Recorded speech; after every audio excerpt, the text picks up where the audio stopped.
ہر لحظہ ہے مومن کی نئی شان، ہر لحظہ ہے مومن کی نئی شان، ہر لحظہ ہے مومن کی نئی برہان، ہر لحظہ ہے مومن کی نئی برہان، ہر لحظہ ہے مومن کی نئی آن، ہر لحظہ ہے مومن کی نئی آن۔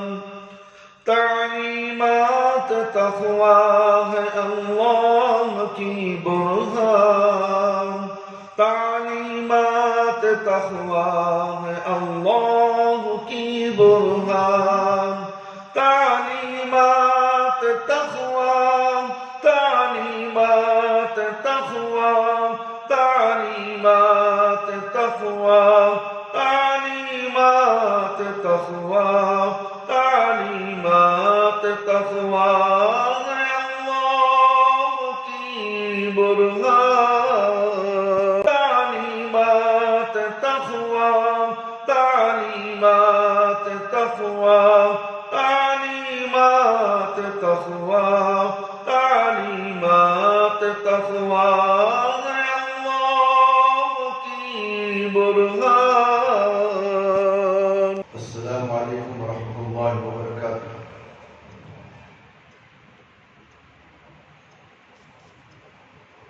اعوذ باللہ من الشیطان الرجیم، بسم اللہ الرحمن الرحیم۔ ان الحمد للہ، محترم بزرگوں، دوستوں، نوجوان ساتھیوں، پیارے بچوں، خواتین اسلام، میری پیاری ماں اور بہنوں، آج یوم الجمعہ عید المومنین خطبے کا عنوان ہے فتنوں کے دور میں مسلمان کا کردار۔ محترم حضرات اور سامعین اکرام، دنیا کی زندگی میں خیر اور شر دونوں موجود ہیں۔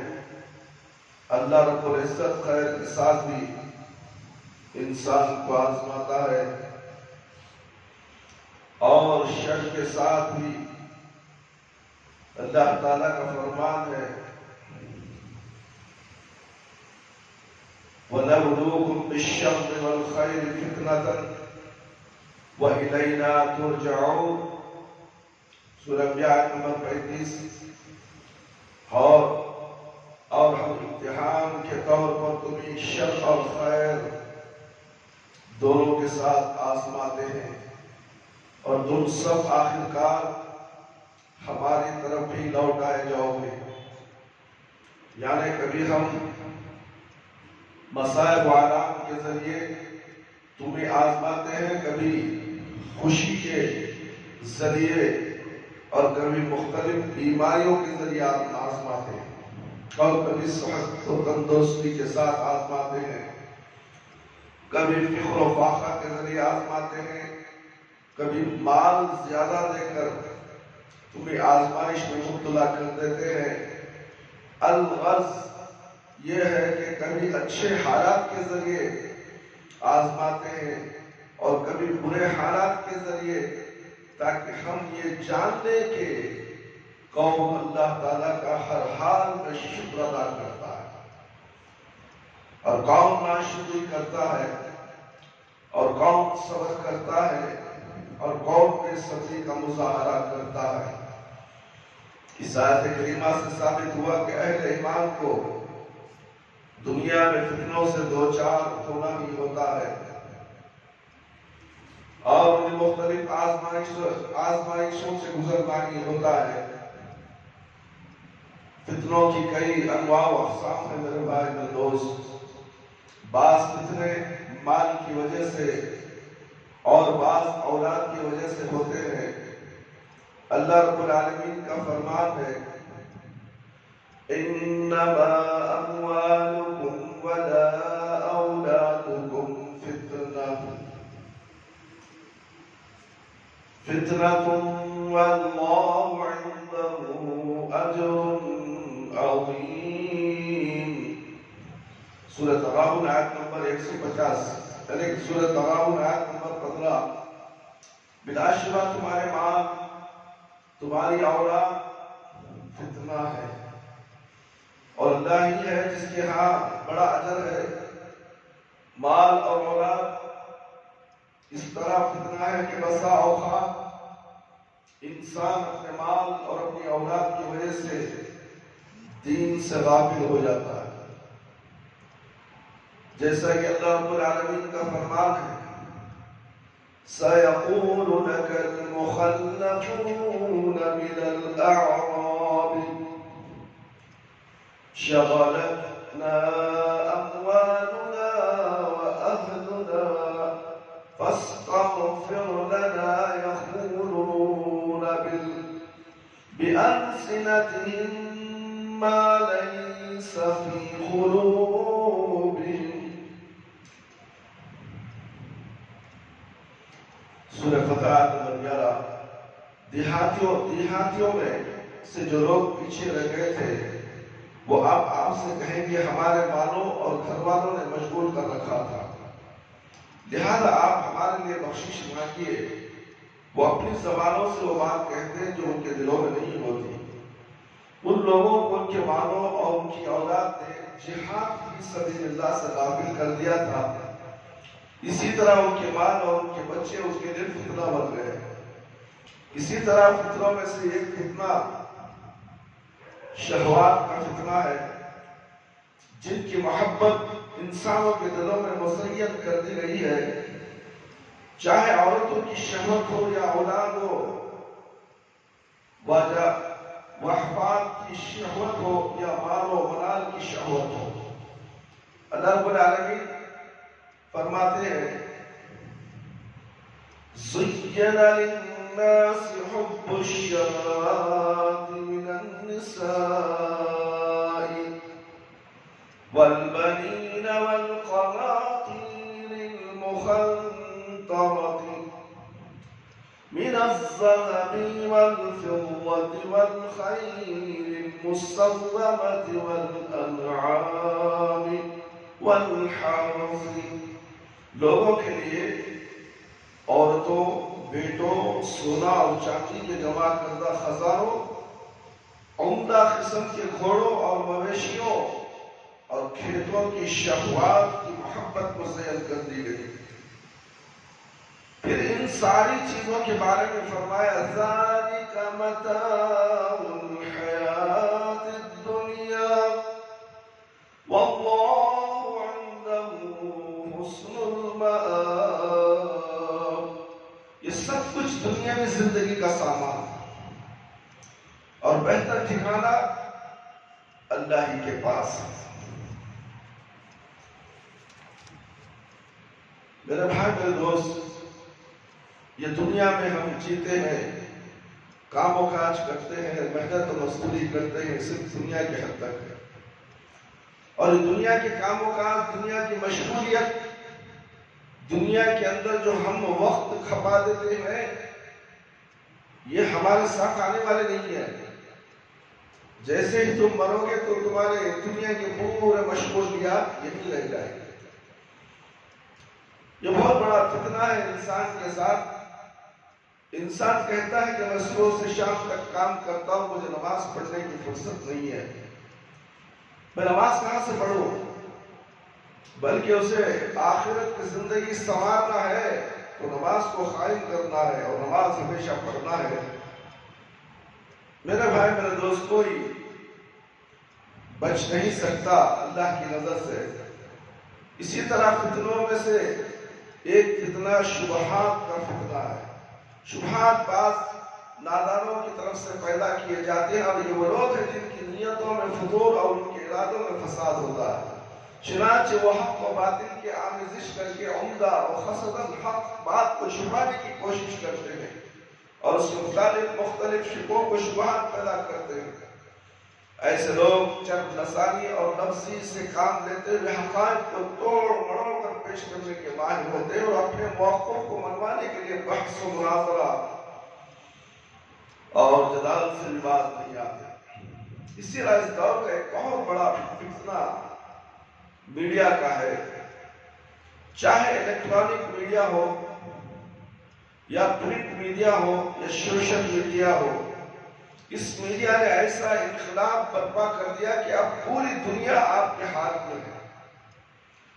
آپ کے ہاتھ میں 10,000 20,000 40,000 کا موبائل جو آ گیا ہے، یہ پوری دنیا آپ کے ہاتھ میں اور آپ کے جوب میں آ چکی ہے، اور انٹرنیٹ کے ذریعے سے ہر برائی دیکھتا ہے انسان، منٹوں میں سیکنڈ کے اندر برائی، اس برائی کی نگری میں گھومتا گھومتا برائی کا عادی بن جاتا ہے۔ جادو، جنات، نظر بد کا علاج قرآن آیات سے کیا جاتا ہے۔ التقوی شفا خانہ سے رابطہ کریں، موبائل نمبر 9738441570، ہیگڈے نگر، بنگلور 77۔ جزاک اللہ خیر۔ یہ انٹرنیٹ میڈیا جو ہے انسان کو برباد کرنے کے لیے کافی ہے۔ اس میڈیا نے ایسا انقلاب برپا کر دیا کہ پوری دنیا آپ کے ہاتھ میں، آپ کی آنکھوں کے سامنے آ گئی ہے۔ آپ جو چاہیں، جب چاہیں اور جہاں چاہیں، ہر چیز سن بھی سکتے ہیں اور دیکھ بھی سکتے ہیں۔ چنانچہ اس میڈیا کے ذریعے ننگی تصویریں، فحش، بے غیرتی اور بے حیائی کا ایسا طوفان آ گیا ہے، سب کے لیے اب کسی بات کا پردہ نہیں رہا۔ انٹرنیٹ کے ذریعے سے بچہ جوان ہو چکا ہے، بوڑھا اور بھی جوان ہو گیا ہے۔ ہر چیز ہر شخص کے لیے، چاہے کوئی چھوٹا ہو یا بڑا، مرد ہو یا عورت، سب کے لیے اوپن ہے، کھلا فساد ہے۔ ہماری آنکھوں کے سامنے انٹرنیٹ کھلا فساد ہے، ایک طرف جہنم اور ایک طرف دوزخ۔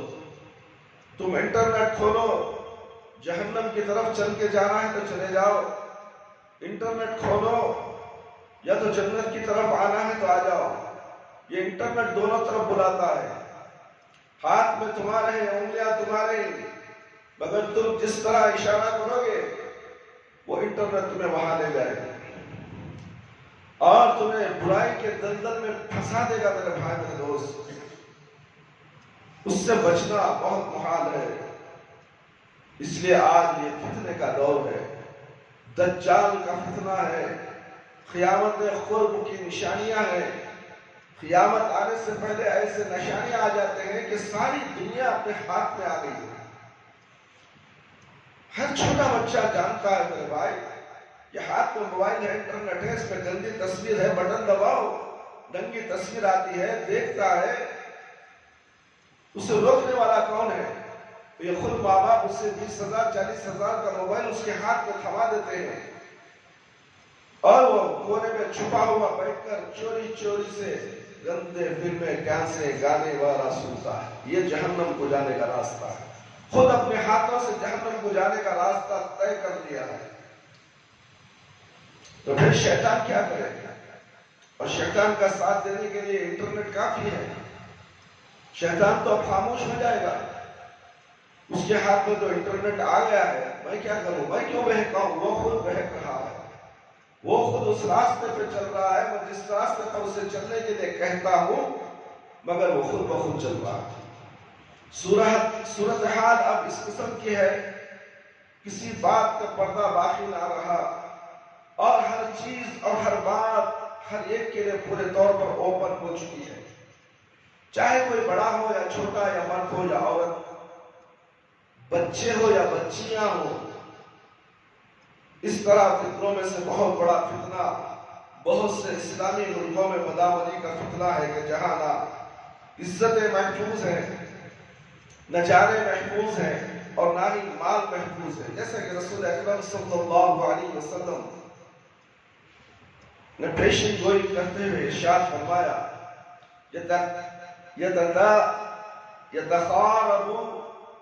يتخارب الزمان ويقبض العلم وتظهر الفتنة ويلقى الشح ويكثر الحرب القتل۔ صحیح بخاری کی روایت ہے، وہ وقت متقارب ہو جائے گا، علم اٹھا لیا جائے گا، یعنی علم صرف ناکام رہ جائے گا، اس پر عمل نہیں کیا جائے گا۔ بخاری کی روایت میں وَيَقْبُلُ وَيَقْصُ الْعَمَلُ، یعنی عمل کم ہو جائے گا، فتنوں کا ظہور ہوگا اور لوگوں کے دلوں میں لالچ ڈال دے گا، لوگوں کے دلوں میں لالچ ڈال دیا جائے گا اور قتل عام ہو جائے گا۔ وقت تقارب سے مراد یہ ہے کہ لوگوں میں بگاڑ جلدی پھیلنے لگے گا، مثلا جس بگاڑ اور خرابی کے پھیلنے میں پہلے 1 سال یا 1 ماہ لگتا تھا، قیامت کے قریب وہ خرابی بہت کم مدت میں پھیل جائے گی۔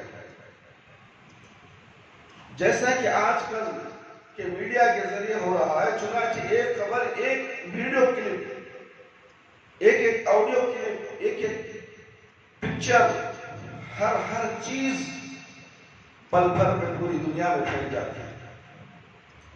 پہلے مہینہ سال لگ جاتا تھا کوئی چیز پھیلانے کے لیے، کبھی مہینہ لگ جاتا تھا، کبھی گھنٹے لگ جاتے تھے، مگر گھنٹے کی اب ضرورت نہیں ہے، ایک پل کے اندر بٹن دباؤ، امریکہ میں تمہاری نیوز چلے گئی، تم یہاں کیا کر رہے ہو، فوٹو پکڑو، کلپ میں ڈالو، یوٹیوب میں ڈالو، فوراً امریکہ والا دیکھ لے گا کہ تم یہاں کیا کر رہے ہو۔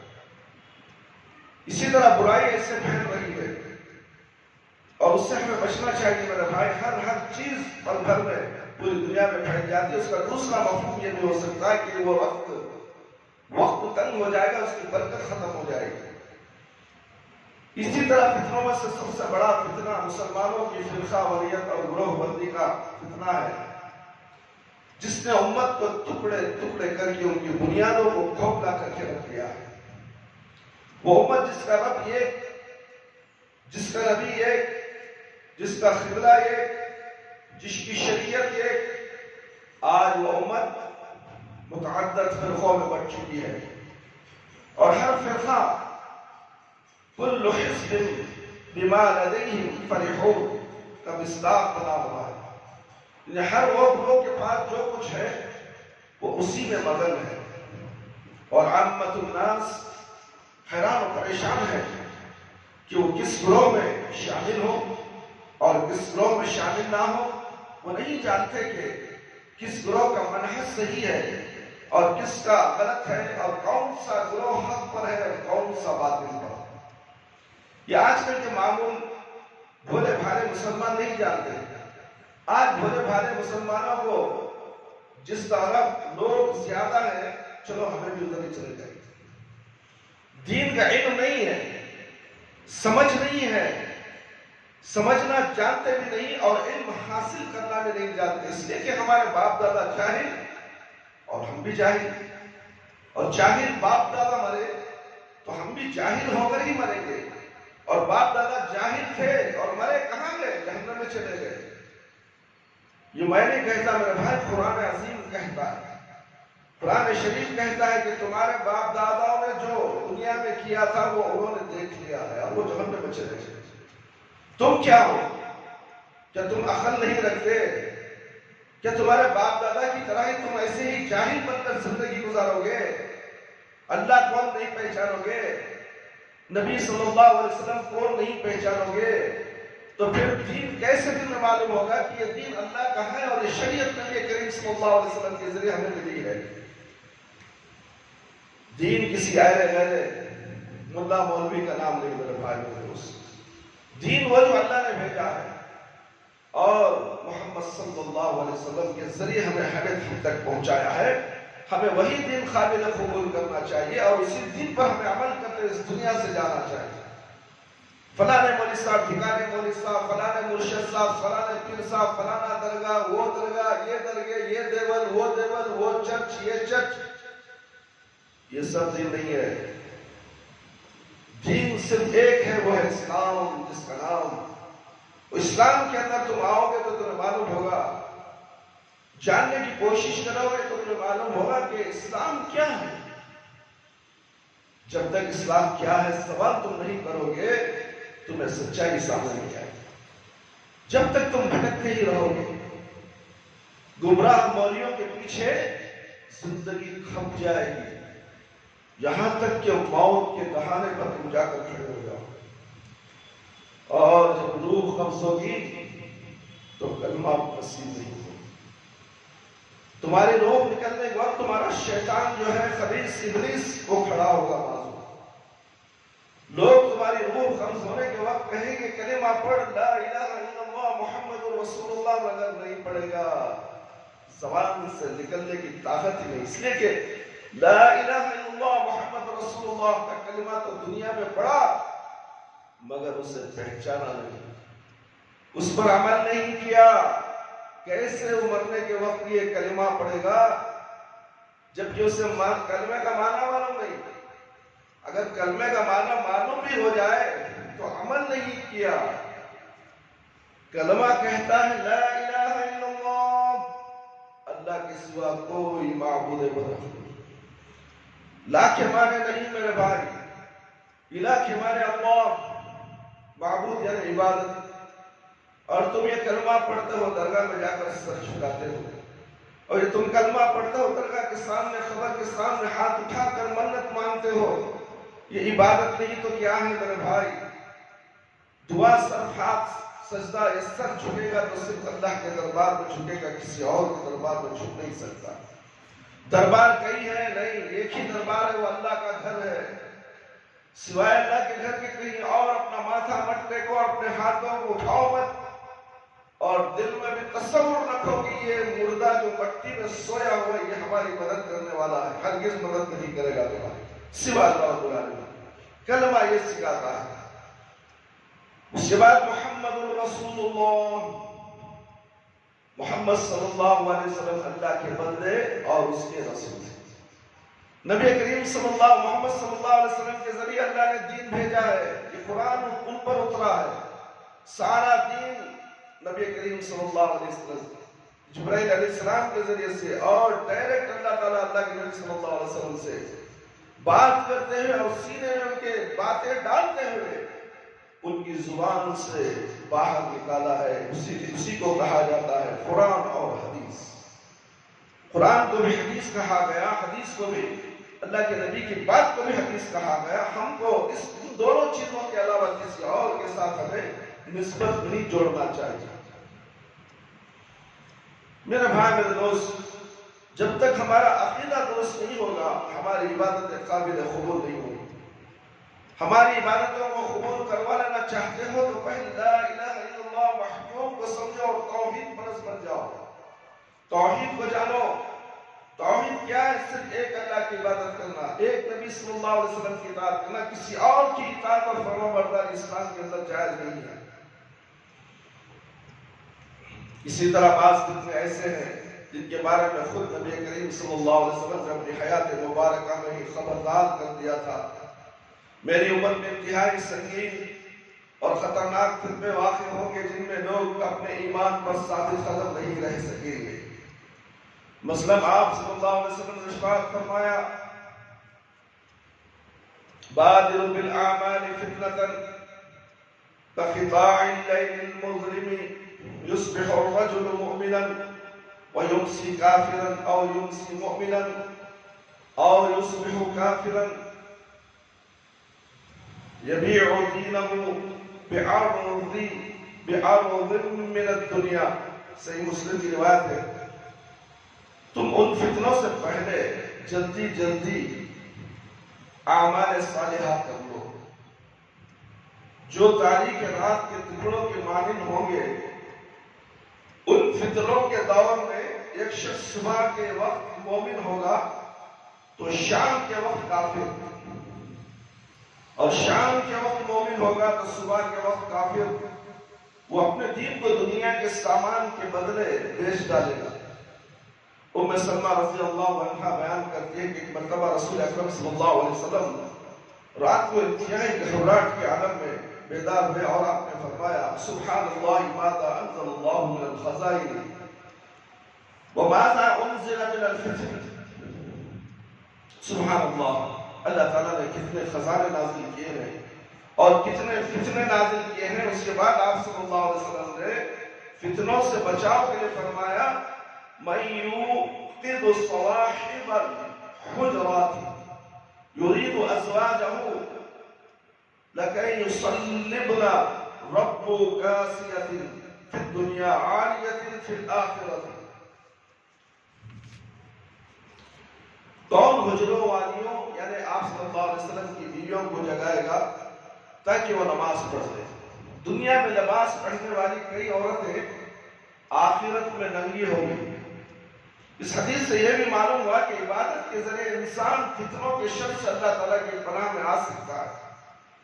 خصوصاً قیامت سے پہلے ایسے فتنے واقع ہوں گے جو گرمی کے موسم میں چلنے والے ہوا کے تیز جھکڑ کی طرح آئیں گے اور وقت کے ساتھ ساتھ پوری دنیا پر چھا جائیں گے. اور ان میں سے بعض فتنے ایسے ہوں گے جو سمندر کی موجوں کی طرح ٹھاٹے مارتے ہوئے آئیں گے اور ہر چیز کو بہا لے جائیں گے.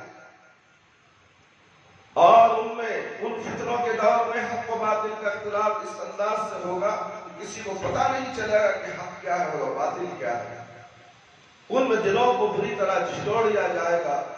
وہ تاریک رات کے ٹکڑوں کی طرح آئیں گے جن میں کچھ دکھائی نہیں دیتا. چنانچہ اس طرح کے فتنوں میں ایک شخص صبح کے وقت مومن ہوگا تو شام تک کافر ہو جائے گا، اور اگر شام کے وقت مومن ہوگا تو صبح تک کافر ہو جائے گا. وَلِعِيَاذُ بِاللَّهِ. قیامت سے پہلے آنے والے سنگین فتنے پے در پہ آئیں گے. جو فتنہ بعد میں آئے گا وہ پہلے آنے والے فتنے سے کہیں زیادہ سنگین ہوگا. یاد رہے کہ بعض فتنے ایسے ہوتے ہیں کہ جن میں اللہ تعالیٰ اہل ایمان کی آزمائش کرنا چاہتا ہے کہ کیا یہ ایمان پر ثابت قدم ہے، ثابت قدم رہتے ہیں، یا ایمان کو چھوڑ کر کفر کی طرف پلٹ کر چلے جاتے ہیں.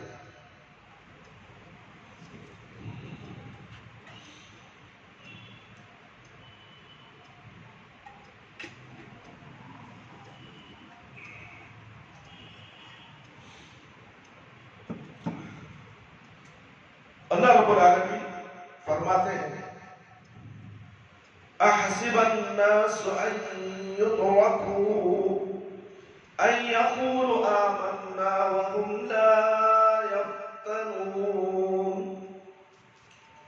ولقد فتنا الذين من قبلهم فليعلمن الله الذين صدقوا وَلَيَعْلَمَنَّ الْكَاذِبِينَ. سورۃ کبر آیت نمبر 2 تھی. کیا لوگوں نے گمان کر لیا ہے، ایسا مت بیٹھو سی لفظ، کیا لوگوں نے یہ گمان کر لیا ہے کہ اگر انہوں نے یہ کہہ دیا کہ ہم ایمان لائے تو ہم انہیں چھوڑ دیا جائے گا، ان کی آزمائش نہیں ہوگی؟ حالانکہ ہم نے ان لوگوں کو بھی آزمایا تھا جو ان سے پہلے تھے. اللہ ضرور معلوم کرنا چاہتا ہے کہ ان میں سے سچے قوم اور جھوٹے قوم. اگر ہم اس امت کے اولین لوگوں کے حالات کا مطالعہ کریں تو ہمیں معلوم ہوتا ہے کہ انہیں اس طرح کی کڑی آزمائشوں سے گزرنا پڑا، حتیٰ کہ قباب بن عرب رضی اللہ عنہ بیان کرتے کہ مرتبہ میں رسول اللہ صلی اللہ علیہ وسلم کے خدمت میں حاضر ہوا. اس وقت آپ صلی اللہ علیہ وسلم کعبہ کے سائے میں ایک چادر پہ تکیہ لگائے بیٹھے تھے. اس زمانے میں ہم مشرکوں کی طرف سے سخت ترین تکلیفیں اٹھا رہے تھے. میں نے آپ صلی اللہ علیہ وسلم سے عرض کیا آپ اللہ تعالیٰ سے دعا کیوں نہیں کرتے؟ یہ سنتے ہی آپ صلی اللہ علیہ وسلم تکیہ چھوڑ کر سیدھے بیٹھ گئے، اور آپ صلی اللہ علیہ وسلم کا چہرہ غصے سے سرخ ہو گیا، اور آپ صلی اللہ علیہ وسلم نے فرمایا، صحیح بخاری کی روایت ہے میرے بھائی میرے دوست، تم سے پہلے ایسے لوگ گزر چکے ہیں کہ ایک شخص کے گوشت اور پٹھوں میں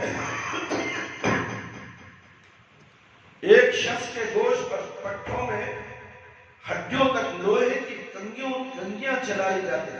اللہ دیکھیں اللہ کے نبی صلی اللہ علیہ وسلم کے زمانے میں مشرک مسلمانوں پر ظلم کرتے تھے، تو ایک صحابی رسول صلی اللہ علیہ وسلم جا کر کہتے اللہ کے نبی آپ دعا کرو اللہ سے. تو اللہ کے نبی چوکنا ہو گئے، غصے میں آ گئے اور کہتے ہیں کہ تم سے پہلے ایسے لوگ گزر چکے ہیں کہ ایک شخص کے گوشت اور پٹھوں میں ہڈیوں تک لوہے کی کنگیاں چلائی جاتی ہیں. مگر یہ آزمائش اسے اس کے دین سے نہیں پھیرتی تھی. وہ اتنی تکلیف دینے کے باوجود بھی وہ دین سے ہٹتا نہیں تھا. کہتا تھا اللہ ایک ہے. آریاں چلائی جاتی تھی, سر کے دو ٹکڑے کر دیے جاتے تھے, آرا سر پہ رکھ دیا جاتا تھا, پھر تیرے کو چیر دیں گے. تو ایک اللہ بولنا چھوڑ. آج ہمارے ملا مولوی ایک اللہ کو چھوڑ کر کئی اللہوں کے پیچھے سجدہ کرنے پر لگا دیا. یہ کیا ہے میرے بھائی میرے دوست؟ ہمارے سے پہلے نبی کریم صلی اللہ علیہ وسلم کے زمانے میں ایسے مشکل آئے, مگر انہوں نے اپنے جسموں کو خون سے لہو لہان کر دیا, اپنے جسم کو ٹکڑے چھلنی کر دیا, مگر کبھی دین سے ہٹے, منہ پھیرے گئے. آج ہمیں کسی کو کہتے ہیں بھائی یہ درگاہ کو جانا چھوڑ, ارے جے بھائی صاحب تمہارا کام دے گا. ہمارے اولیاء اللہ کون؟ اللہ کون ہے؟ اللہ جس سے اولیاء اللہ بنائے وہی اولیاء اللہ ہے. وہ اولیاء کون؟ انبیاء اکرام.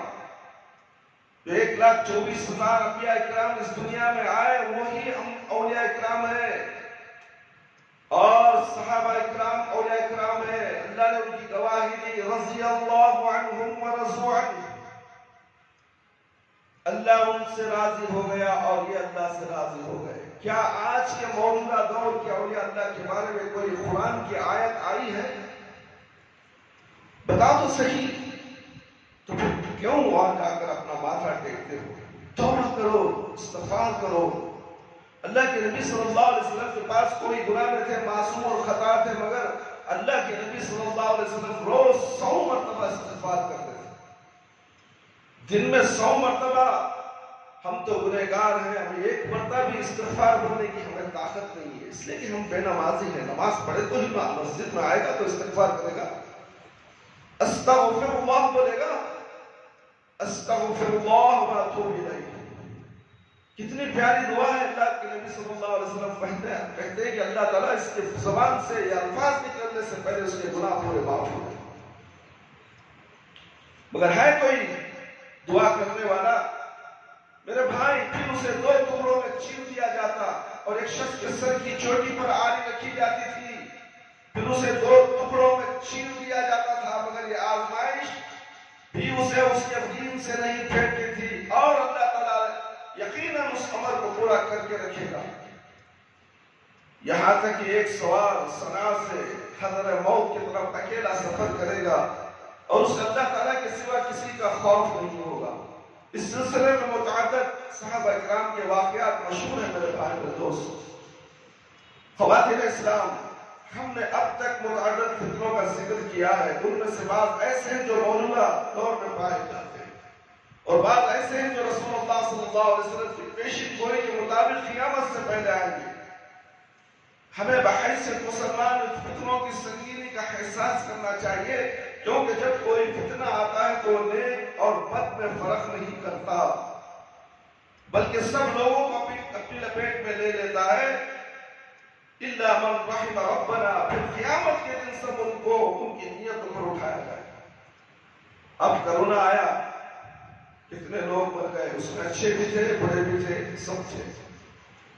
جو اللہ تعالیٰ کا عذاب آئے گا تو کسی کو نہیں چھوڑے گا میرے بھائی. اس وقت ہمارا ایمان مضبوط ہونا چاہیے. اگر ایمان ہمارا مضبوط نہیں ہے, اس عذاب کے اندر ہم مریں گے تو سیدھے جہنم میں چلے جائیں گے. عذاب یہ نہیں دیکھتا کہ یہ مومن ہے یا کافر ہے, عذاب تو سب کو لے کر ڈوبے گا. اور تمہاری نیت کیا تھی, اس نیت کے مطابق تمہیں اٹھایا جائے گا. اس لیے نیتوں کا دار و مدار, اعمال کا دار و مدار نیتوں پر ہے. انما الاعمال بالنیات. نیت اچھی رکھو, نیت توحید کی رکھو. کیا معلوم کس وقت عذاب آئے, ہماری موت ہمارے ساتھ ہو جائے, ہم اس دنیا سے چلے جائیں. اللہ تعالیٰ کا فرمان ہے, وَاتَّقُوا فِتْنَةً لَا تُصِيبَنَّ الَّذِينَ ظَلَمُوا مِنكُمْ خَاصَّةً وَاعْلَمُوا أَنَّ اللَّهَ شَدِيدُ الْعِقَابِ. سورہ انفال آیت نمبر 25. اور تم لوگ اس فتنہ سے ڈرتے رہو جس کا اثر تم میں سے صرف ظالموں تک ہی محدود نہیں رہے گا بلکہ سب کو اپنی لپیٹ میں لے لے گا. اور جان لو کہ اللہ کا عذاب بڑا سخت ہے. اللہ کا عذاب بڑا سخت ہے میرے بھائی میرے دوست. اور نبی کریم صلی اللہ علیہ وسلم نے اپنی امت کو فتنوں سے ڈرایا. اور آپ صلی اللہ علیہ وسلم کا آگاہ فرمایا ایک وقت آئے گا جب ایک مسلمان اپنے دین کو فتنوں سے بچانے کے خاطر پہاڑوں کی چوٹیوں پر جا کر زندگی گزارنا پسند کرے گا. دنیا میں فتنے ہیں، اپنے دین کو بچانے کے لیے پہاڑ کی چوٹی پر چلا جائے گا. ابو سعید الخدری رضی اللہ عنہ بیان کرتے ہیں کہ رسول اکرم صلی اللہ علیہ وسلم نے فرمایا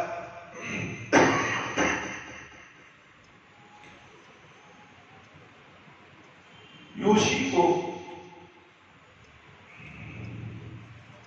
ان یکون خیر مال المسلم غنم یتبع بها شعف الجبال ومواقع القطر یفر بدینه من الفتن. القریب مسلمان کا بہترین مال بکریوں کی صورت میں ہوگا جنہیں لے کر پہاڑ کی چوٹیوں اور بارش کے نازل ہونے کی جگہ چلا جائے گا. وہ فتنوں سے بچنے کے خاطر اپنے دین کے ساتھ راہ فرار اختیار کرے گا.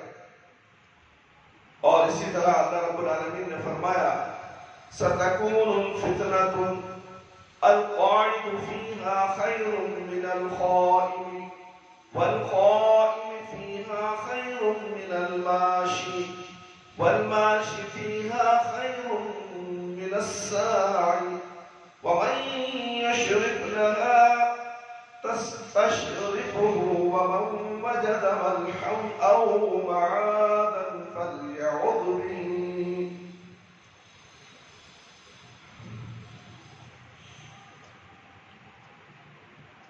عنقریب فتنے ہوں گے جن میں بیٹھنے والا شخص کھڑے ہونے والے شخص سے بہتر ہوگا اور کھڑا ہوا شخص چلنے والے سے بہتر ہوگا اور چلنے والا شخص دوڑنے والے شخص سے بہتر ہوگا. یعنی جو شخص جتنا ان فتنوں سے دامن بچائے گا اتنا ہی اس کے لیے بہتر ہوگا. جو شخص ان کی طرف جھانکے گا ان میں ملوث ہوگا اسے وہ فتنے پچھاڑ دیں گے. اور جسے کوئی پناہ گاہ مل جائے تو وہ ضرور اس میں پناہ لے لے گا. لہذا ہم سب کو ان فتنوں سے بچنے کی ضرورت ہے میرے بھائی میرے دوست. بچنے کی ضرورت نہیں، بچنے کی فکر بھی کرنی چاہیے. ان سے اپنے دین کو محفوظ رکھنے کی خاطر تدبیریں اختیار کرنی چاہیے تاکہ ہمارا دین سلامت رہے. اللہ ہم بس ایسے ہی زندگی صبح میں اٹھے محنت کام کرے رات کو جا کے سوئے. جمعہ آیا تو نماز پڑھ لیا، کوئی مر گیا تو قبرستان کو چل گیا. یہ دن نہیں ہے، یہ فتنے کا دن ہے. اسی کو فتنہ کہا گیا ہے اور فتنے میں ہم پل رہے ہیں. تو اس لیے میرے بھائی میرے دوست فتنوں سے باہر آؤ دیکھو دین کیا ہے، اسلام کیا ہے، جاننے کی کوشش کرو. نبی کریم صلی اللہ علیہ وسلم نے فرمایا ان السعید لمن جنب الفتنة ان السعید لمن جنب الفتنة ان السعید لمن جنب الفتنة ولمن ابتلى فصبر فهو. سنن ابی داؤد کی روایت ہے. سوال یہ ہے خوش نصیب وہ شخص ہے جسے فتنوں سے بچا لیا جائے. خوش نصیب ہے وہ شخص جسے فتنوں سے بچا لیا جائے. خوش نصیب ہے وہ شخص جسے فتنوں سے بچا لیا جائے. اور جس شخص کو فتنوں میں مبتلا کیا گیا اس پر انتہائی افسوس. سوال یہ ہے کہ ان فتنوں میں ایک مسلمان کا کردار کیا ہونا چاہیے اور اس سے بچنے کے لیے کیا کرنا چاہیے. اور سلسلے میں چند قرآن و حدیث کی روشنی میں ہم عرض کریں گے. ہر مسلمان کو فتنوں سے بچنے کے اللہ تعالیٰ کی پناہ طلب کرنی چاہیے کیونکہ اللہ تعالیٰ کے سوا اور کوئی نہیں جو ان فتنوں سے بچا سکے. زید بن ثابت رضی اللہ عنہ بیان کرتے ہیں کہ رسول اللہ صلی اللہ علیہ وسلم نے ارشاد فرمایا تعوذوا باللہ من الفتنة ما ظہر منها وما بطن. تم تمام فتنوں سے اللہ کی پناہ طلب کرو، ان میں سے جو ظاہر ہو ان سے بھی اور جو باطن ہو ان سے بھی. چنانچہ صحابہ اکرام رضی اللہ عنہم نے کہا نعوذ باللہ من الفتنة ما ظہر منها وما بطن. ہم تمام فتنوں سے اللہ کی پناہ طلب کرتے ہیں، ان میں سے جو ظاہر ہو ان سے بھی جو باطن ہو ان سے. صحیح مسلم کی روایت ہے، خود رسول اکرم صلی اللہ علیہ وسلم کو بھی اللہ تعالیٰ نے اس بات کی تعلیم دی. اللہ کے نبی صلی اللہ علیہ وسلم کو بھی اللہ رب العالمین تعلیم دے رہے ہیں. یا محمد اذا صلیت فقل اللهم انی اسألك فعل الخيرات وترك المنكرات وحب المساكين وإذا أردت بعبادتك فتنة فاغمضني إليك غير مفتون.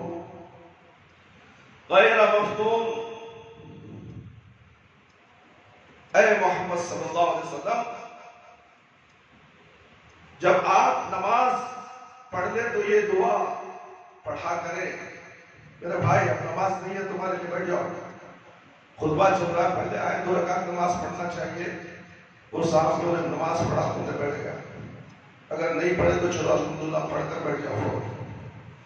اس لیے کہ مسجد میں داخل ہوتے ہی 2 رکعت نماز پڑھنا تحیت المسجد ہے.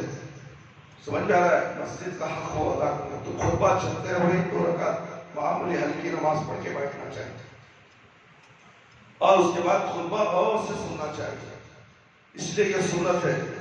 خطبے کے اندر تمہیں یہ بتایا جا رہا ہے کہ تمہاری زندگی کیسی گزرنی چاہیے، کیونکہ خبر کی منزل تمہارے آنکھوں کے سامنے ہے. جیسے ہی تمہاری آنکھ بند ہوگی خبر کا گڑا تمہارے سامنے ہے. تمہارے رشتہ دار، تمہارے دوست احباب وہاں چھوڑ کر چلے جائیں گے. میرے بھائی تم کیا کرو گے وہاں تنے تنہا؟ نہ ہی تمہارے اعمال ویسے ہیں جیسے کہ ہونے چاہیے، اور اعمال صالحہ نہیں ہے تمہارے پاس، تو پھر کیا انجام ہوگا اس خبر کے اندر؟ خبر پہلی منزل ہے، آخرت کی پہلی منزل خبر ہے. اس کے بعد پھر منزلوں سے گزرنا ہے، وہ منزلیں آسان ہو جائیں گی. پہلی منزل میں کامیابی تو حاصل کرو. اس کے لیے قرآن و حدیث کی باتیں سنو، نصیحتیں سنو. آؤ ہمارے جیسے علماء کے پاس آؤ، بیٹھو، بات کرو. ہم کسی سے نفرت نہیں کرتے، نہ کسی جماعت سے ہمارا تعلق ہے، نہ کسی فرقے سے ہمارا تعلق ہے. ہمارا تعلق صرف رب العالمین سے ہے. ہمارا تعلق صرف نبی کریم صلی اللہ علیہ وسلم سے. ہم جو بھی بات بتائیں گے تمہیں اللہ کی بات اور اللہ کے نبی صلی اللہ علیہ وسلم کی بات بتائیں گے. جو دین صحیح ہے وہی ہم تم تک پہنچائیں گے. آؤ تو صحیح، بیٹھو تو صحیح، دوستی کر کر دیکھو. اس کے بعد تمہیں پتا چل جائے گا کہ حضرت منبر رسول پر کہہ کر کیا بولے تھے. صحیح نکلا. آج میں دین سمجھ چکا ہوں، آج میں دین سمجھ لیا. میرے گھر والوں کو بھی دین سمجھاؤں گا، میرے ماں باپ کو بھی جہنم سے بچاؤں گا. اللہ اکبر اللہ اکبر. میرے ماں باپ جہنم کے گڑھے کے پاس کھڑے، میں بیٹا ہو کر، میں بیٹی ہو کر میرے باپ کو، میری ماں کو نہیں بچا سکتی. ایک دنیا میں چھوٹی سی آگ لگ جائے انسان تڑپ کے رہ جاتا ہے، تڑپ جاتا ہے. ڈاکٹر کے پاس لے جاتے ہیں، اس کی جلن، اس کی تکلیف وہی محسوس کرتا ہے جسے آگ لگی ہے. تو محسوس نہیں کر سکتے. جو آگ جسے لگی ہے وہ تڑپتا ہے. اس کی تڑپ کیا اسے معلوم ہے؟ دنیا کی آگ 1% کی آگ ہے، اور وہ جہنم کی آگ جو ہے 60 پر 9% زیادہ ہے. جو جہنم خبر کے اندر ہی تم نے جہنم کا گڑھا بنا دی. اوپر سے تم پھول ڈالو، خبر کے اوپر پھول ڈالو، اور یاسین پڑھو، سورہ کہف پڑھو، کچھ بھی پڑھ لو. اگر بے ایمان ہے تو ضرور چلتا رہے گا خبر کے اندر. نہ تمہارے پھول، نہ تمہاری فاتحہ، نہ تمہاری برسی، نہ 40واں، نہ 30واں، نہ 100واں، کچھ کام آنے والا نہیں. اس لیے کہ مرنے والا کفر اور شرک میں مرا.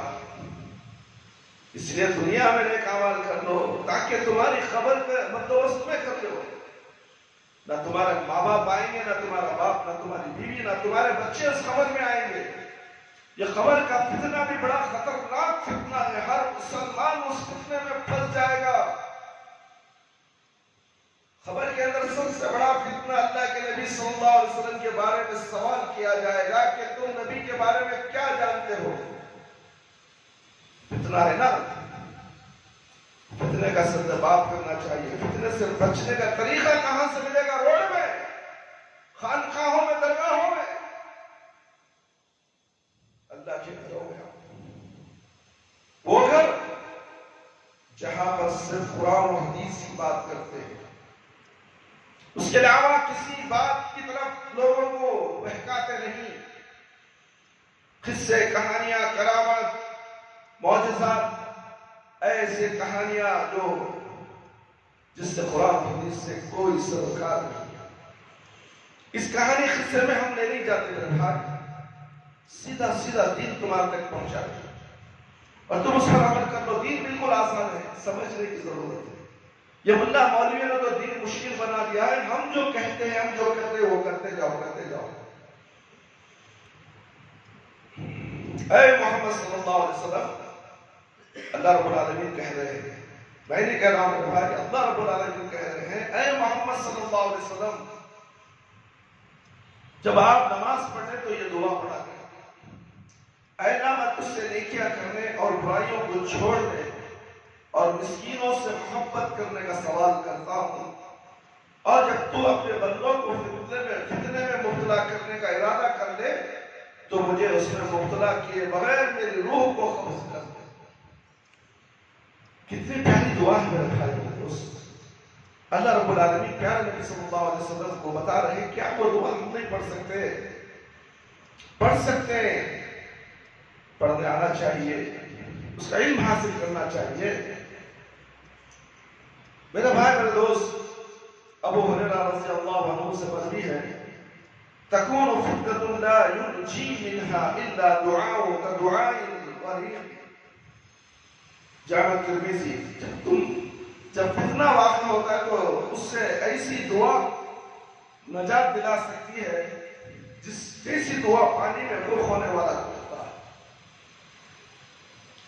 فتنے کے دور میں عقیدہ توحید پر ثابت قدم رہنا، مسلمان کو عقیدہ توحید پر ثابت قدمی اور مستقل مزاجی سے قائم رہنا چاہیے، کیونکہ یہی عقیدہ ہی ہے مسلمان کو اس بات کی تسلیم دیتا ہے، تعلیم دیتا ہے کہ اس پر جو بھی آزمائش آتی ہے اور جو بھی فتنہ آتا ہے وہ اللہ تعالیٰ کے حکم سے آتا ہے اور وہ اللہ تعالیٰ کی قضاء و قدر کا حصہ ہے، جسے اس کو برداشت کرنا ہے، اسے ہر حال میں راضی رہنا ہے اور ہر صورت میں اللہ تعالیٰ ہی کی طرف رجوع کرنا ہے۔ اللہ تعالیٰ فرماتے ہیں میرے بھائی میرے دوست، ما اصاب من مصیبت الا باذن اللہ ومن یؤمن باللہ یہدی قلبہ واللہ بکل شیء علیم۔ جو بھی مصیبت آتی ہے وہ اللہ کے اذن سے ہی آتی ہے، اللہ کے کہنے سے آتی ہے۔ مصیبت معلوم ہے، جو اللہ پر ایمان لائے تو اللہ اس کے دل کو ہدایت بخشتا ہے اور اللہ ہر چیز کو جاننے والا ہے۔ اس آیت مبارکہ میں اگر ہم تھوڑا سا غور کریں تو اس میں سب سے پہلے اللہ تعالیٰ نے اس بات سے آگاہ کیا ہے کہ ہر آزمائش وہ مصیبت اللہ ہی کے حکم سے آتی ہے، لہذا ایسی صورت میں اللہ ہی کی طرف رجوع کرنا ضروری ہے کہ جس کے حکم سے آزمائش اور مصیبت آتی ہے وہی اس سے بچانے اور اسے ٹالنے پر بھی قادر ہے۔ اس لیے اللہ تعالیٰ نے اس کے بعد اسی بات کی طرف اشارہ فرمایا، وَمَن يُؤْمِن بِاللَّهِ يَهْدِي قَلْبَهُ، یعنی جس شخص اللہ تعالیٰ پر یقین کامل ہوگا اس کے دل کے اللہ تعالیٰ رہنمائی کر دے گا، چنانچہ وہ جان لیتا ہے کہ اس پر آنے والی آزمائش اور مصیبت اس سے چوک نہیں سکتی، وہ ہر چیز اس سے چوک جانے والی ہے، وہ اس سے پہنچ نہیں سکتی۔ یہی یقین راسخ ہے کہ اس کے دل کو مضبوط کرتا ہے اور اللہ تعالیٰ کی طرف آنے والی ہر آزمائش اور مصیبت کو برداشت کرنے میں وہ کامیاب ہو جاتا ہے۔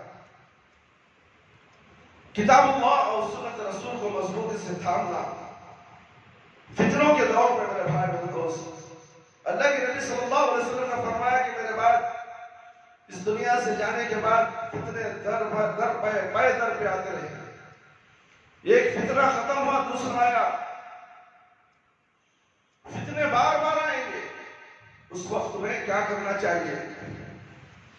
قرآن اور حدیث پر مضبوطی سے جم جانا چاہیے، کیونکہ جو شخص کتاب اللہ کی تلاوت کرتا ہے، اس کا مطالعہ کرتا ہے، اس کا تدبر اور غور و فکر کرتا ہے، تو اللہ تعالیٰ اسے ہدایت دیتا ہے، فطروں میں اس کی رہنمائی کرتا ہے، اسے فطروں کے اندھیروں سے نکال کر حق کی روشنی دکھاتا ہے اور راہ حق پر گامزن کر دیتا ہے۔ میرے بھائی تم مجھے دیکھو، ادھر دیکھو گے تو شیطان ادھر گھما دے گا تمہیں۔ خطبے کا جمعہ کا خطبہ سننا ہے تو خطیب کو دیکھنا ہے، خطیب تمہارے لیے بول رہا ہے، دیواروں کو نہیں بول رہا ہے، تم دیوار کو دیکھو، مت دیکھو۔ اللہ رب العالمین کا فرمان ہے، قد جاءكم من الله نور وكتاب مبين يهدي به الله من اتبع رضوانه سبل السلام ويخرجهم من الظلمات إلى النور بإذنه ويهديهم إلى صراط مستقيم۔ سورہ مائدہ آیت نمبر 15 اور 16۔ تمہارے پاس اللہ کی طرف سے نور اور ایسی واضح کتاب آ چکی ہے۔ قرآن کو نور کہا گیا ہے، تم خبر کو نور سمجھ گئے ہو، قرآن کو نور کہا گیا ہے۔ تمہارے پاس اللہ کی طرف سے نور اور ایسی واضح کتاب آ چکی ہے جس کے ذریعے سے اللہ تعالیٰ ان اندھیروں سے نکال کر روشنی کی طرف لے جاتا ہے، وہ صراط مستقیم کی طرف ان کی رہنمائی کرتا ہے۔ اور یہی معاملہ سنت رسول صلی اللہ علیہ وسلم کا بھی ہے، کیونکہ رسول اکرم صلی اللہ علیہ وسلم نے امت میں اختلاف کثیر واقع ہونے کی صورت میں اپنی سنتوں اور خلفاء راشدین رضی اللہ عنہ کے طرز عمل پر سختی سے عمل کرنے کا حکم دیا ہے۔ اللہ کے رسول صلی اللہ علیہ وسلم نے فرمایا، علیکم بسنتی و سنت الخلفاء المہدیین الراشدین تمسکوا بها وعضوا عليها بالتواجد وإياكم محدثات الأمور فإن كل محدثة بدعة وكل بدعة ضلالة۔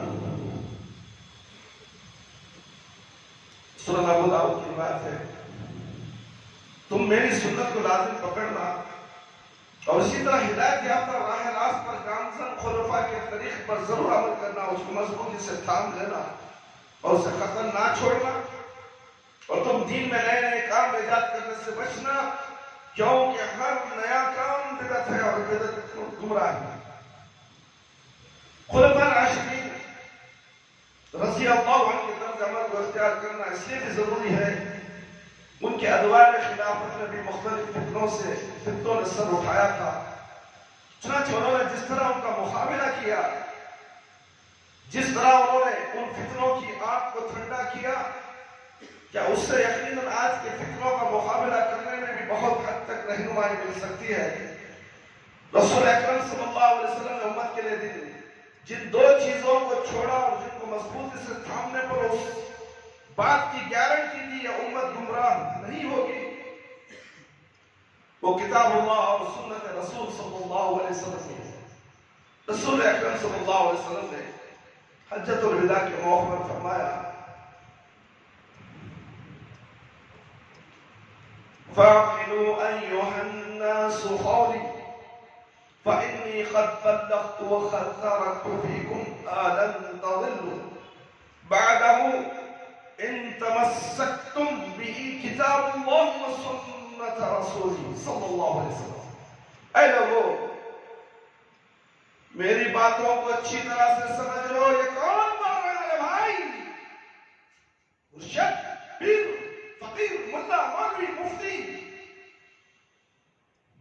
میرا اور آپ کا پیارا نبی محمد صلی اللہ علیہ وسلم. نبی کا نام آیا تو ہم ڈھول بجاتے ہیں. نبی کا نام آیا تو گھنگرو ڈال کر ناچتے ہیں. یہ بھی مسلمانی ہے. بھر دے جھولی، محمد بھر دے گے جھولی، اللہ بھرنے والا جھولی. میرے بھائی میرے دوست، ڈھول کی تھاپ پہ محمد کا نام لے کر ناچنے والوں، میرے اور آپ کے پیارے نبی کیا کہتے ہیں میرے بھائی؟ اے لوگوں، میری باتوں کو اچھی طرح سے سمجھ لو. میں نے یقیناً اللہ کا دین آپ تک پہنچا دیا، اور میں تم میں ایسی چیز چھوڑ کر جا رہا ہوں کہ اگر تم نے اسے مضبوطی سے تھام لیا تو کبھی گمراہ نہیں ہوگے. اور وہ ہے اللہ اور اللہ کی کتاب اور اس کے رسول صلی اللہ علیہ وسلم کی سنت. اس طرح رسول اللہ صلی اللہ علیہ وسلم نے ارشاد فرمایا: ترکت فیکم شیئین لن تضلوا بعدهما کتاب اللہ وسنتی ولن یتفرقا حتی یرد علی الحوض. سیر الجامع کی روایت ہے. میں تمہیں دو چیزیں چھوڑے جا رہا ہوں، ان کے بعد اگر تم نے انہیں مضبوطی سے تھام لیا تو کبھی گمراہ نہیں ہوگے. ایک ہے اللہ کی کتاب قرآن مجید، دوسری میری سنت ہے، اور یہ دونوں کبھی جدا نہیں ہوگے یہاں تک کہ حوض پر میرے پاس آئے.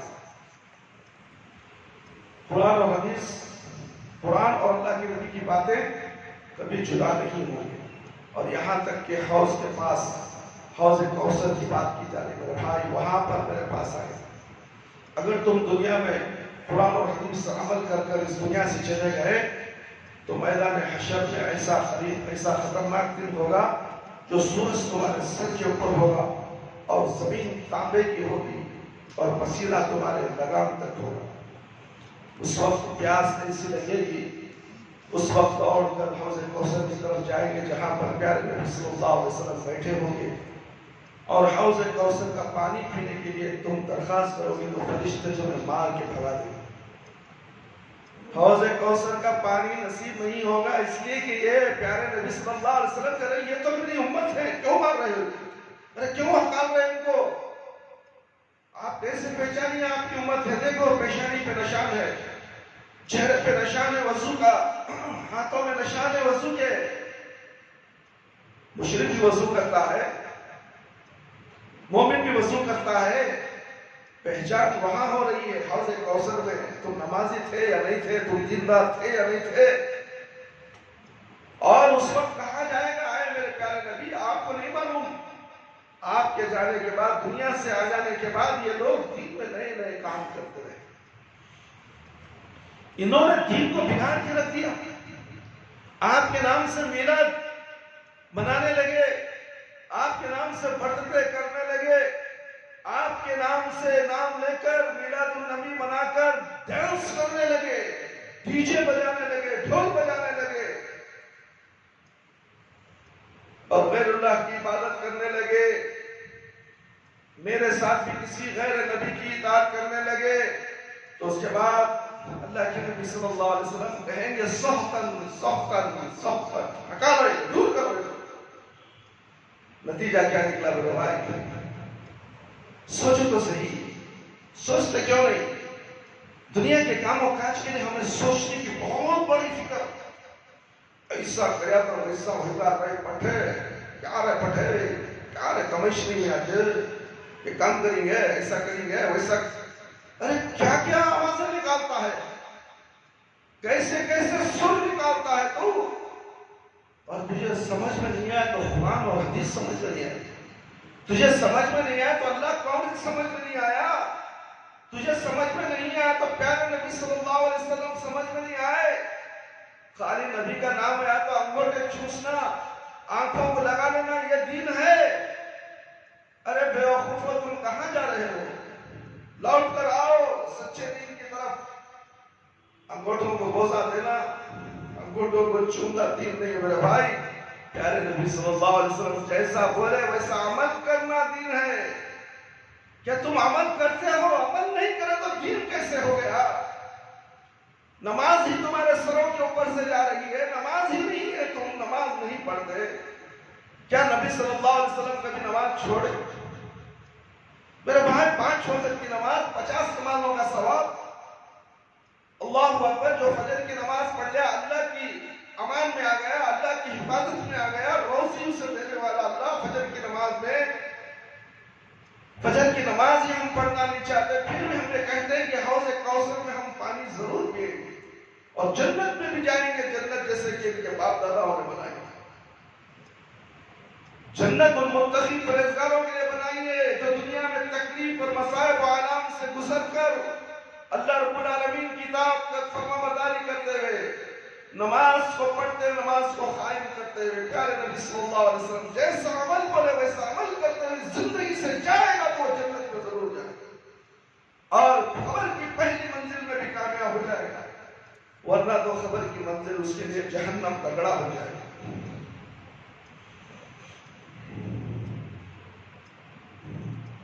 لہذا اس دور کے مختلف فتنوں سے بچنے کے لیے سوائے اس کے اور کوئی چارہ نہیں ہے میرے بھائی کہ ہم کتاب اللہ اور سنت رسول صلی اللہ علیہ وسلم کو مضبوطی سے تھام دے اور انہیں سے رہنمائی لے اور انہیں کو اپنا اوڑھنا بچھونا بنائے. فرقہ وارانہ تعصب کو ترک کر کے اللہ کے رسی سے چمٹ جائے. اہل حدیث ہاتھ اٹھا کر نماز پڑھتے سنو، آمین بولتا ہے میں وہاں کا کہ بات کو اور کہا جاتا ہے. یہ نماز پیارے نبی صلی اللہ علیہ وسلم کے بتائے ہوئے طریقے کی نماز ہے. ہاتھ اٹھانا کیا ہے؟ گالی ہے. ہاتھ اٹھانا رفع الیدین ہے. یہ پورے 5 انگلیوں کا ثواب تمہیں ملنے والا ہے. ایک انگلی کے لیے ایک نیکی ملنے والی ہے. اور اللہ کے نبی صلی اللہ علیہ وسلم نے کہا ہاتھ اٹھاؤ، جب رکوع جاؤ تو ہاتھ اٹھاؤ، رکوع سے اٹھو تو ہاتھ اٹھاؤ. جب نماز کے لیے کھڑے ہو جاؤ تو ہاتھ کہاں تک اٹھانا ہے؟ ہمارے بھولے بھالے مسلمان تو کہاں تک اٹھاتے معلوم ہے؟ ایسا اٹھانا ہے. یہ کان کو لگانا سا اٹھا، یہ انگلیاں پورے یہاں چلے گئے. یہ کون سا طریقہ ہے میرے بھائی؟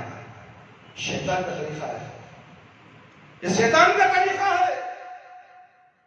پیارے نبی صلی اللہ علیہ وسلم کیسا بتایا؟ بس دیکھو یہ انگلی جو ہے برابر یہاں تک رہے، کندھوں تک، یا تو ذرا اونچی آئی تو یہ کان کی لو تک. بس اس طریقے سے اللہ اکبر کہو، سینے پر ہاتھ باندھ دو.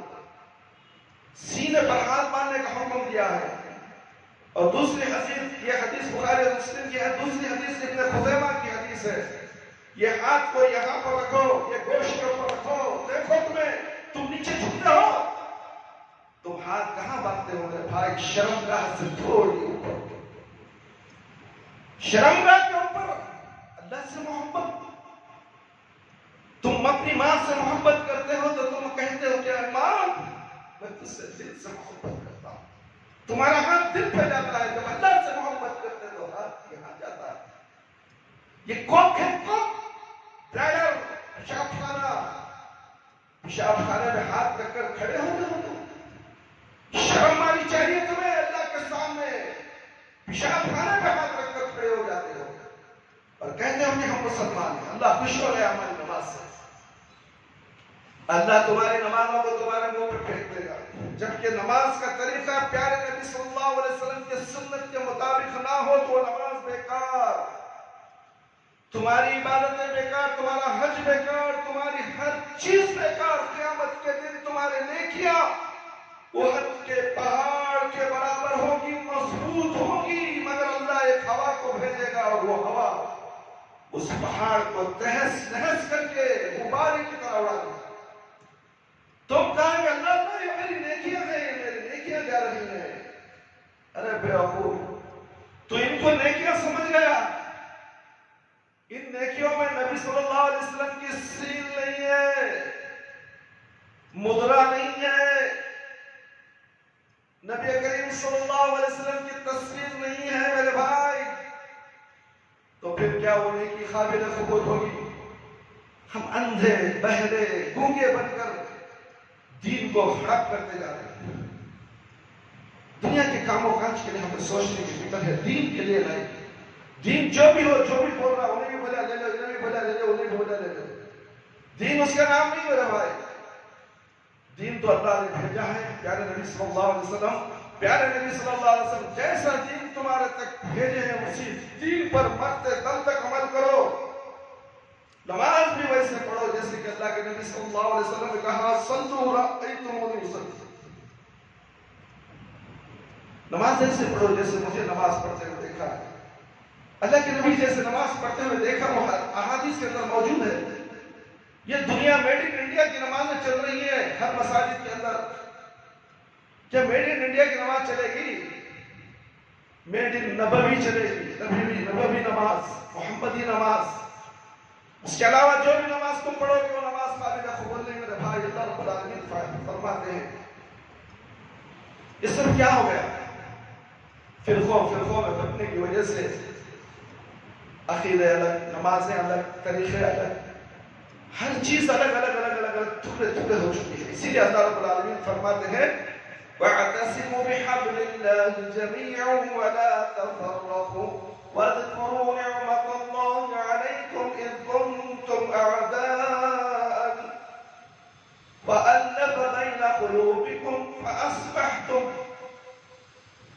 بِنِعْمَتِهِ إِخْوَانًا وَكُنتُمْ عَلَى شَفَا حُفْرَةٍ مِّنَ النَّارِ فَأَنْقَذَكُم مِّنْهَا كَذَلِكَ يُبَيِّنُ اللَّهُ لَكُمْ آيَاتِهِ لَعَلَّكُمْ تَهْتَدُونَ۔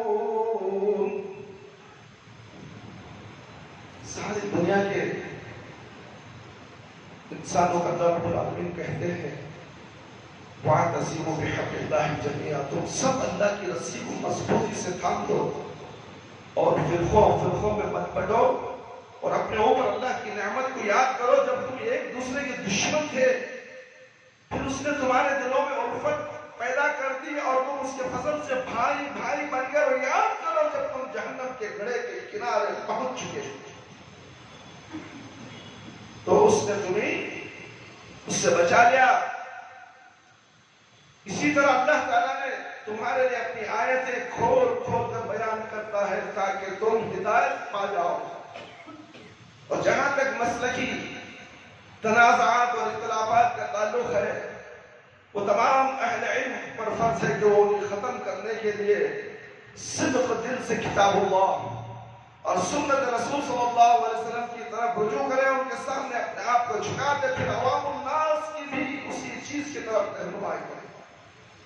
یہ بہت زبردست نقطہ ہے میرے بھائی اور دوست۔ یہ علماء کرام کبھی ایک ہونے نہیں دیتے۔ ایک ہونا ہے تو قرآن اور حدیث کی طرف آنا ہے، قرآن اور کتاب اللہ اور سنت رسول کی طرف تمام کو جمع ہونا ہے۔ کب جمع ہوں گے؟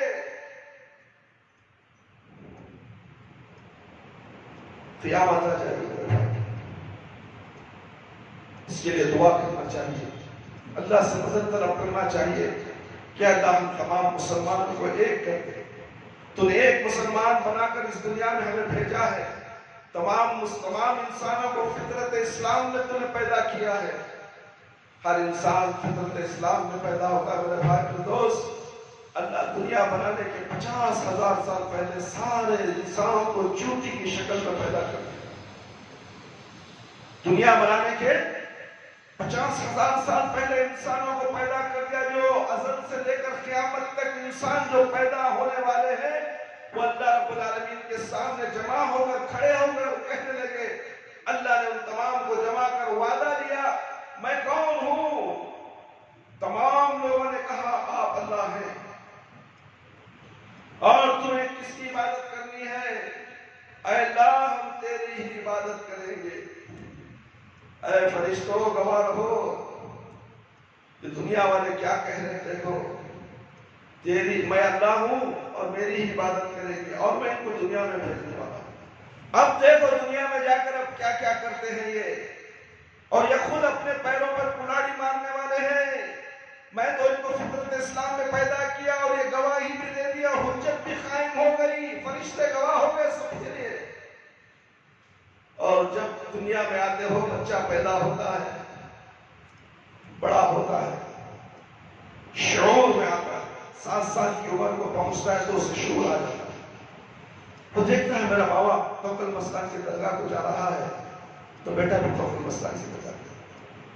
اماں بھی جا رہی ہے, بابا بھی جا رہی ہے, بھانا بھی جا رہی ہے, سب بھی جا رہی ہے. یہ اس کے ذہن میں بات بیٹھ جاتی ہے. وہ 7 سال سے پہلے تو فطرت اسلام میں تھا, اور جب شعور آیا, ہوش آیا, تو دیکھا کہ ماں باپ کیا کر رہے ہیں تو وہی کرنے لگ جائے گا. اللہ نے اسے مشرک نہیں بنایا, اللہ رب العالمین نے تو اسے فطرت اسلام میں پیدا کیا. فطرت اسلام کیا ہے؟ وہ توحید ہے, ایک اللہ کی عبادت کرنا. یہ ایک اللہ کی عبادت کرنے کا اقرار کر کے آیا. اب جا رہا بابا کی درگاہ پہ, جا کے سلام پڑھ رہا, منتیں مانگ رہا, جوروں کو مانگ رہا, بچوں کو مانگ رہا, روزی مانگ رہا, کیا کیا مانگ رہا ہے.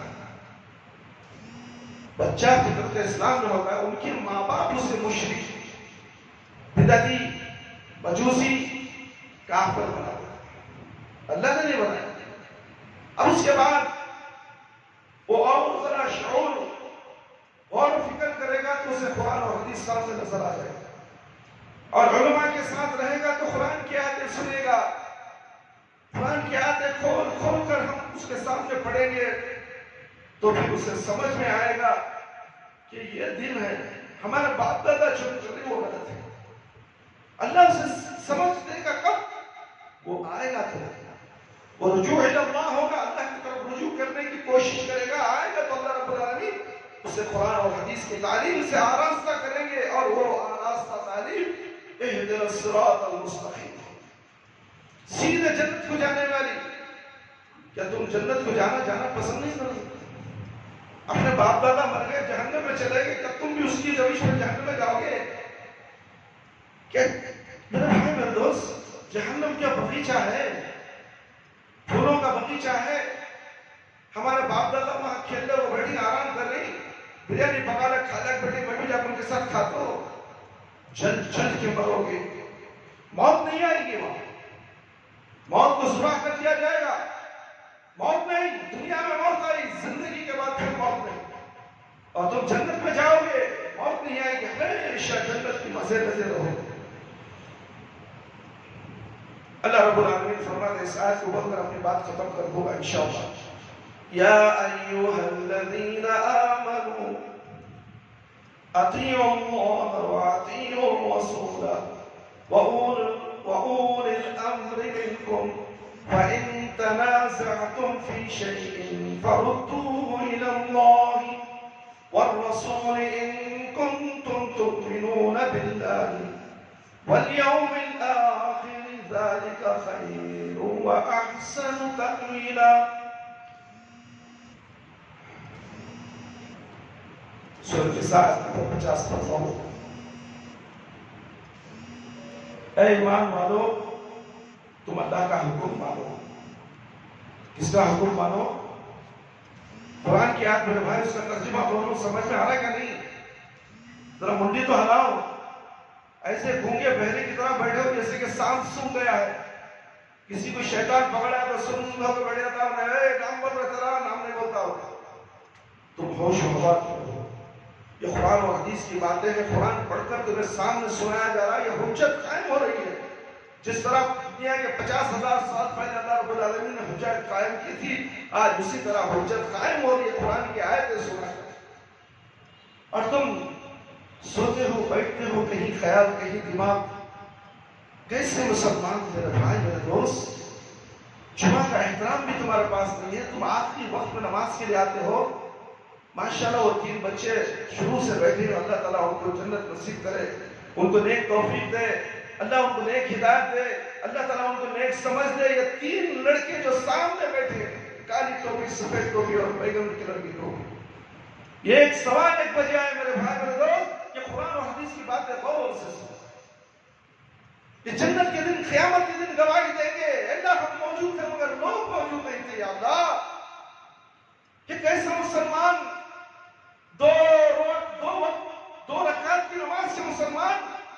تو خطبہ سننا افضل ہے، افضل۔ یہ افضل کیا ہے حضرت؟ ہم نہ نہیں معلوم افضل کیا؟ وہ بلڈنگ کا نام ھذا من فضل ربی کا دعوت ہے، وہ افضل ہے؟ افضل نہیں معلوم، فضیلت نہیں معلوم، کیا بھی نہیں معلوم مسلمان کو۔ بس کتنے بجے نماز ہوا؟ پونے 1 بجے، پونے 3 بجے کرتے سو چھوڑ لاش میں کھاتی ہے، کام کر لیے یہ کام وہ کام نہیں میرے بھائی، جو بھی کام تم کرو گے حرام ہے۔ جمعہ کے دن تو تعطیل ہے، اسلام کے اندر تعطیل چھٹی لینے کا ہے، اور تم چھٹی لینا بھی پسند نہیں کرتے اس لیے کہ نماز 2 رکعت مل جائے گی، کام کرو وہ حرام کام ہے۔ 1 روپیہ بھی 1 پیسہ بھی اگر تم کماتے ہو تو حرام ہے، حرام ہے، حرام ہے۔ 100 مرتبہ اگر بولو تو میں بولوں گا، اس لیے کہ ثبوت ہے اس کا۔ اللہ اکبر، جمعہ کی اذان ہو گئی تو کام چھوڑ دو، مسجد کی طرف لپٹو، السلام علیکم ورحمۃ اللہ، السلام علیکم ورحمۃ اللہ ہونے کے بعد میرا فضل تلاش کرو زمین پر۔ یہ زمین میری ہے، تمہارے باپ کی نہیں۔ میری زمین پر حرام کھاتے ہو، نماز چھوڑ کر تم کماتے ہو، اپنی بیوی بچوں میں پیٹ میں انگارے بھرتے ہو، انگارے بھرو، کتنی انگارے بھرتے ہیں، بھرو، میرے باپ کا کیا جا رہا ہے؟ میں تو کہہ دیا حق بولتا ہوں، حق بولنے میں کسی کے باپ کو نہیں ڈرتا ہوں، سوا اللہ رب العالمین کو ڈرتا ہوں۔ گالی دینا کرو، تمہارے نیکیاں میرے پر ٹرانسفر ہو جائیں گی انشاءاللہ۔ حق بولنا ہے، اس منبر رسول پر حق کے سوا کوئی اور چیز بولنے کا حکم نہیں۔ اور تم نماز سے اتنی دور کرو نا، قومی گروہ کیا کیا گروہ آنے والے ہیں ابھی نہیں معلوم۔ یہ فتنے شروع ہو گئے، عذاب کے فتنے آنے والے ہیں، دھڑا دھڑ دھڑا دھڑ دھڑا دھڑ۔ اور تمہارا ایمان مضبوط نہیں ہے تو تم سیدھے اس بیماری میں مرو گے تو جہنم میں چلے جاؤ گے، اگر تمہارا ایمان مضبوط ہے اس بیماری میں مرو گے تو تم جنت کو چلے جاؤ گے۔ دونوں چیزیں تمہارے ہاتھ میں ہیں، جو چاہے حاصل کر لو۔ کیا مومن نماز کتنی دیر میں آئے گا؟ بلکہ 1:15 بجے اس مسجد میں اذان ہوئی اور تم آتے ہو کب؟ سنو گے کیا؟ بیان کیا سنو گے؟ کیا حاصل کرو گے دین تمہیں؟ تم ہی دین ہی حاصل نہیں کرو گے، کرونا کے ذریعے سے، اومیکرون کے ذریعے سے، نہ جانے اور ایک کون سی بیماری آنے والے ہے، اس بیماری کے ذریعے سے تم موت کی گھاٹ اتارتے جاؤ گے۔ مرنا تو ہر ایک کو ہے، کسی کو اس سے چھٹکارا نہیں ہے، کر لے جو کرنا ہے، آخر موت ہے، آخر موت ہے۔ اس موت کے لیے ہم کیا کیا کر رہے ہیں؟ دنیا ایک کرتے رہے، رات دن کما کما کما کما کر کیا فائدہ میرے بھائی؟ نماز چھوڑ کر کمانا کیا فائدہ؟ نماز پڑھو اور روزی حاصل کرو، اللہ برکت دیتے ہیں اسے۔ نماز کو چھوڑ کر جو روزی حاصل کرتا ہے وہ روزی حرام کی روزی ہے، وہ حلال روزی نہیں۔ اے ایمان والو، تم اللہ تعالیٰ کا حکم مانو، رسول اللہ صلی اللہ علیہ وسلم کا حکم مانو، اور تم میں جو حکم والے ہیں ان کا بھی۔ پھر اگر تمہارا کسی بات میں اختلاف ہو جائے تو اسے اللہ اور اللہ کے رسول کی طرف لوٹاؤ۔ اگر تم اللہ اور آخرت کے دن پر ایمان رکھتے ہو، یہی تمہارے حق میں بہتر ہے، اس کا انجام بہت اچھا ہے۔ میرے بھائی، اس کے تعلق سے اور بھی باتیں ہیں۔ آج کے خطبہ جمعہ کا عنوان تھا فتنے کے دور میں مسلمانوں کا کردار۔ آج فتنہ چل رہا ہے اور فتنے تو آنے والے ہیں۔ ہم مسلمانوں کو کیا کرنا چاہیے؟ ہم آپس میں اختلاف، فرقہ بندی، یہ تیری مسجد، وہ میری مسجد، انہیں وہ مسلک کا آدمی میں اسے سلام نہیں کرتا، میں اس مسلک کا آدمی سے بات نہیں کرتا، اس کے ساتھ میرا اٹھنا بیٹھنا نہیں ہے۔ یہ تمام چیزیں فتنے ہیں میرے بھائی۔ اللہ رب العالمین سارے انسانوں کو اور مسلمانوں کو فطرت اسلام میں پیدا کر دیا، تو ہم مسلمان کیا ہوئے؟ بھائی بھائی۔ کیا ایک بھائی دوسرے بھائی سے نفرت کرتا ہے؟ یہ فرقے آ کر بھائی بھائی میں جدائی لاتے، اور فرقہ بنا شیطان کی وجہ سے۔ فرقہ بنتا ہے توحید سے چھٹنے کی وجہ سے، ایک اللہ کی عبادت سے ہٹنے کی وجہ سے فرقے بن جاتے ہیں. تم ایک اللہ کی عبادت سے مت ہٹو اور بھائی بھائی بن کرو. اللہ کی رسی کو مضبوط تھام لو. اللہ کی رسی کیا ہے؟ قرآن اور حدیث. یہ رسی ہے، یہ دونوں مل کر جو رکھنے جاتا ہے وہ ایک رسی بنتی ہے. اسی کا نام قرآن اور حدیث. اس کو مضبوطی سے پکڑ لو، کبھی تم گمراہ نہیں ہوگے. یہ کون؟ اللہ کے نبی صلی اللہ علیہ وسلم نے بتایا ہے. اس پر ہمیں سب کو بھی، مجھے بھی اور آپ کو بھی عمل کرنے کے اللہ رب العالمین توفیق عطا فرمائے. اللہ تعالیٰ سے دعا ہے کہ اللہ تعالیٰ مجھے اور آپ تمام کو تمام قرآن اور حدیث کی باتیں سن کر اس پر عمل کرنے کی توفیق عطا فرمائے. اللہ تعالیٰ سے دعا ہے کہ اللہ تعالیٰ ہمارے گناہوں کی مغفرت فرما دے. چھوٹے گناہ، بڑے گناہ، اندھیرے میں، رات کے اندھیرے میں، انجانے میں، جانے انجانے میں، جان بوجھ کر بھی گناہ ہو جائے. اللہ ہمارے گناہوں کو تو بخش دے میرے پروردگار. موت آنے سے پہلے میرے پروردگار ہمیں ایمان باللہ، ایمان پر قائم کرو اور ایمان پر موت دے میرے پروردگار. اللہ ہمیں 5 وقت نمازی بنا دے، وقت پر نماز پڑھنے والا بنا دے. ہماری نمازوں میں خشوع و خضوع عطا فرما. ہماری جائز دعاؤں کو قبول فرما لے میرے پروردگار. اللہ کرونا کی بیماری سے اللہ ہر ایک کو محفوظ فرما، اپنی پناہ میں لے لے.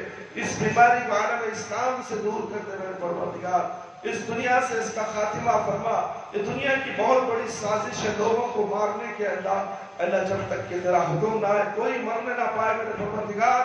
اللہ اس بیماری کو نیست و نابود کر دے. اس کا زور نہ چلے مسلمانوں کے اوپر. اللہ اہل شہر والوں پر، اہل محلے والوں پر، ہمارے گھر والوں پر، ہمارے بیوی بچوں پر میرے پروردگار کبھی بھی اس بیماری کا اثر نہ ہو. اے اللہ ہماری جان و مال کی تو حفاظت فرما. اے اللہ ہر بیماری سے، ہر موذی بیماری سے اللہ ہماری حفاظت فرما. اے اللہ ہمیں صراط مستقیم پر چلا دے. اے اللہ قبر کے عذاب سے بچا دے. اے اللہ جہنم کی آگ سے بچا دے. قبر کے سوالات بالکل آسان فرما. قبر کی تاریکی کو روشنی بدل دے. میدان حشر میں رسوائی سے بچا دے. اے اللہ ہمیں موت دے تو ایمان کی حالت میں موت دے. جب ہماری روح ہمارے جسم سے نکلے تو اللہ ہماری زبان پر کلمہ لا الہ الا اللہ محمد رسول اللہ جاری رہے. ربنا تقبل منا انك انت السميع العليم وتب علينا انك انت التواب الرحيم. سبحان ربك رب العزة عما يصفون وسلام على المرسلين والحمد لله رب العالمين. يا حي يا قيوم برحمتك استغيث.